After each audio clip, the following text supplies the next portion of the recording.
बच्चों, कक्षा 8 से पाठ 3 जिसका नाम है बस की यात्रा, और इस सुंदर रचना के लेखक हैं हरिशंकर परसाई जी, जिनका जन्म हुआ 22 अगस्त 1924 को और मृत्यु हुई 10 अगस्त 1995 को।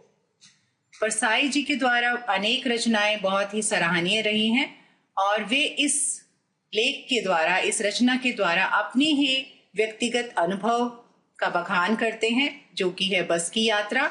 वो एक बार एक बस के द्वारा अपनी यात्रा करते हैं और किस तरह की परेशानी इस यात्रा में उन्हें आती है, इस सब का अनुभव इस रचना के द्वारा दर्शाया गया है। एक बार वे बस से पन्ना के लिए जा रहे थे। बस बहुत पुरानी थी, जैसा कि यहाँ पर भी दर्शाई गई है। इस सफर में उन्होंने क्या क्या अनुभव किया, क्या क्या उनके साथ घटा, और उन्होंने परिवहन निगम की जो बसें होती हैं उनकी खस्ता हालत पर व्यंग्य किया है, और ये भी दर्शाया है कि किस तरह से वे अपनी बसों की देखभाल नहीं करते हैं, और एक हास्यास्पद तरीके से इस रचना को लिखा है। जब हम इसको पढ़ते हैं तो बहुत सी घटनाएं हास्यास्पद लगती हैं और बहुत ही रोचक हो गई है ये रचना उनकी। तो आइए हम भी चलते हैं उनकी इस यात्रा पर। आइए पाठ प्रवेश जानते हैं। जैसा कि इनका पाठ का नाम है एक बस की यात्रा, इस पाठ में लेखक हमें क्या बताना चाहते हैं, ये उनका व्यक्तिगत अनुभव है जिसको उन्होंने एक रचना, एक लेख की दृष्टि में दर्शाया है, जो कि बहुत ही हास्यास्पद घटना उपस्थित हो जाती है। आइए जानते हैं। सुप्रसिद्ध व्यंग्यकार हरिशंकर परसाई की जो ये रचना है बस की यात्रा, यातायात की दुर्व्यवस्थाओं।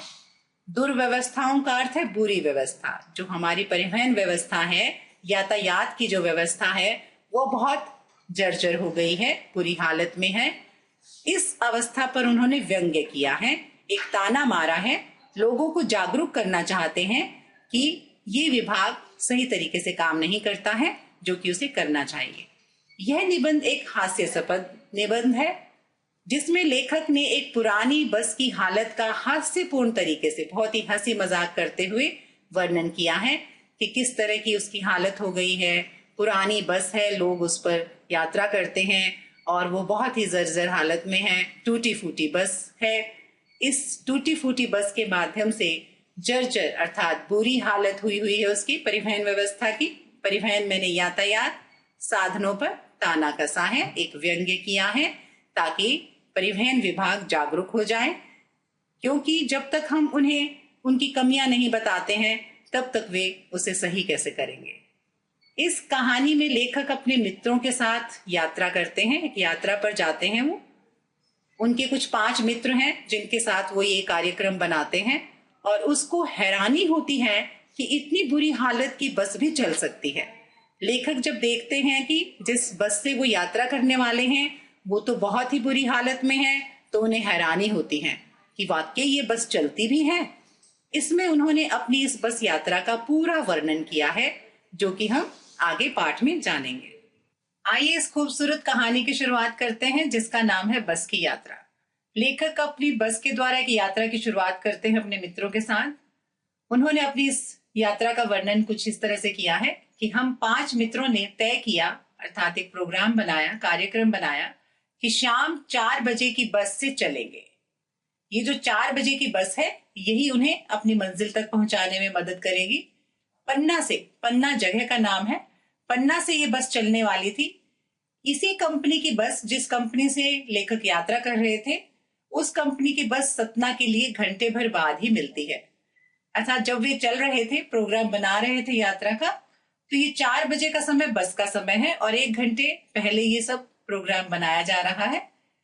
तकरीबन 1 घंटे बाद पन्ना से सतना के लिए बस उन्हें मिलनी थी। उसकी यात्रा की शुरुआत उन्होंने कर दी थी। ये जो बस है वो जबलपुर की ट्रेन मिला देती है। लेखक और उनके मित्रों को जबलपुर जाना है, इसलिए वो कुछ यात्रा पन्ना से सतना के लिए वो बस से पूरी करेंगे। उसके बाद वे जबलपुर के लिए ट्रेन पकड़ेंगे। सुबह घर पहुंच जाएंगे। यात्रा में पूरी रात का समय लगेगा और वे सुबह के समय तक घर पहुंच जाएंगे, ऐसी उन्हें उम्मीद है। हम में से 2 को सुबह काम पर हाजिर होना था। हाजिर का अर्थ है उपस्थित होना था। जो लेखक के साथ जो 2 मित्र उनके साथ गए थे, उन्हें अपने किसी दफ्तर के काम से जरूरी जाना था।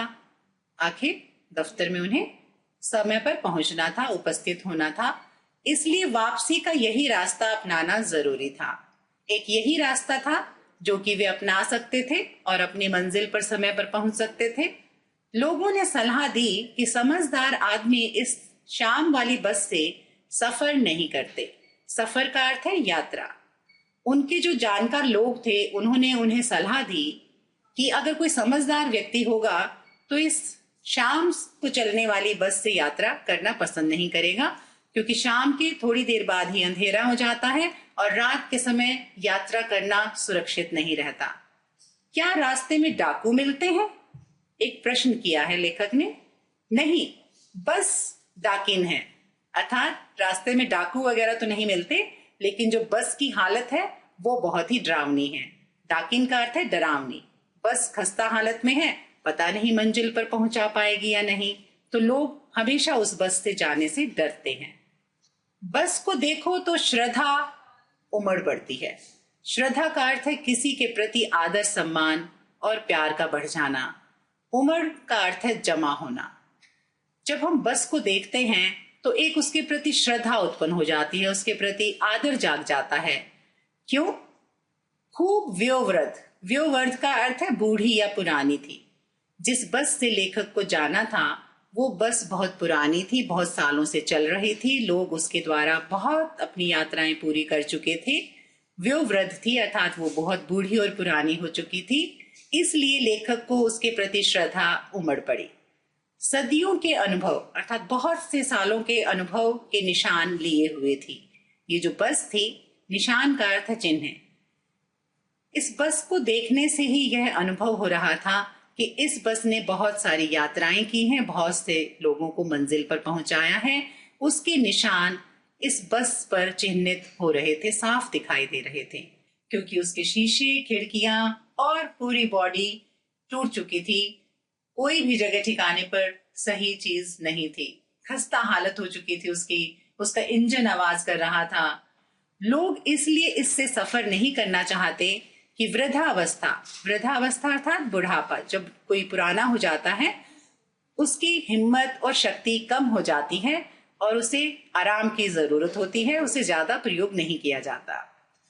तो इसलिए वे यात्रा नहीं करना चाहते थे, क्योंकि बस बहुत पुरानी हो चुकी थी। ऐसी वृद्धावस्था में इसे कष्ट होगा। कष्ट अर्थात परेशानी। उस बस को कुछ परेशानी हो सकती है क्योंकि वह पुरानी हो चुकी है, वृद्ध हो चुकी है। यह बस पूजा के योग्य थी क्योंकि इसने बहुत सारे लोगों को अपनी मंजिल पर पहुंचाया था, बहुत ज्यादा सफर तय किया था, इसलिए ये बस पूजनीय थी।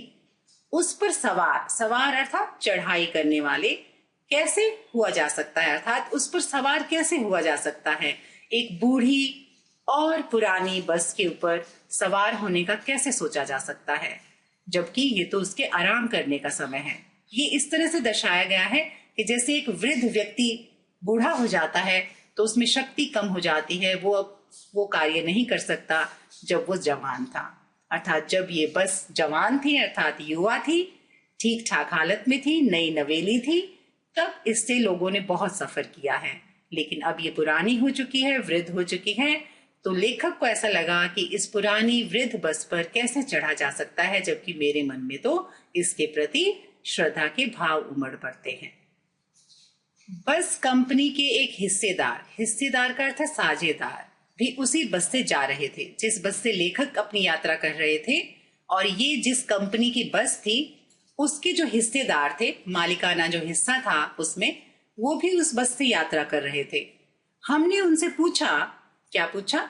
यह बस चलती भी है क्या? प्रश्न किया लेखक ने। उन्होंने उत्तर दिया, वह बोले, चलती क्यों नहीं है जी, अभी चलेगी, क्योंकि वे उसके मालिक थे और उन्हें उस पर पूरा भरोसा था। हमने कहा, वही तो हम देखना चाहते हैं कि यह कैसे चलेगी, अपने आप चलती है क्या यह? हाँ जी, और कैसे चलेगी?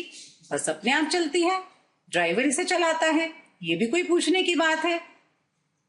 गजब हो गया। गजब अर्थात आश्चर्य हो गया। जो हिस्सेदार थे उन्होंने लेखक की बात पर आश्चर्य जताया और लेखक ने उनकी बात पर आश्चर्य जताया, क्योंकि उन्हें विश्वास ही नहीं हो रहा था कि इतनी पुरानी बस चलती भी है। इसीलिए वो पुनः कहते हैं, ऐसी बस अपने आप चलती है। ये तो कमाल हो गया। आप जब भी इस बस की यात्रा रचना को पढ़ेंगे, आपको अपनी बस की यात्राएं याद आएंगी। हम भी जब यात्राएं करते हैं, कभी कभी ऐसा हमारे साथ भी घटता है कि बस पुरानी है, रास्ते में खराब हो गई है, हमें उस पर विश्वास नहीं था पहले ही जो कि खराब थी। हमारे मन में तरह तरह के सवाल उठते हैं। ऐसा ही लेखक के साथ भी हुआ।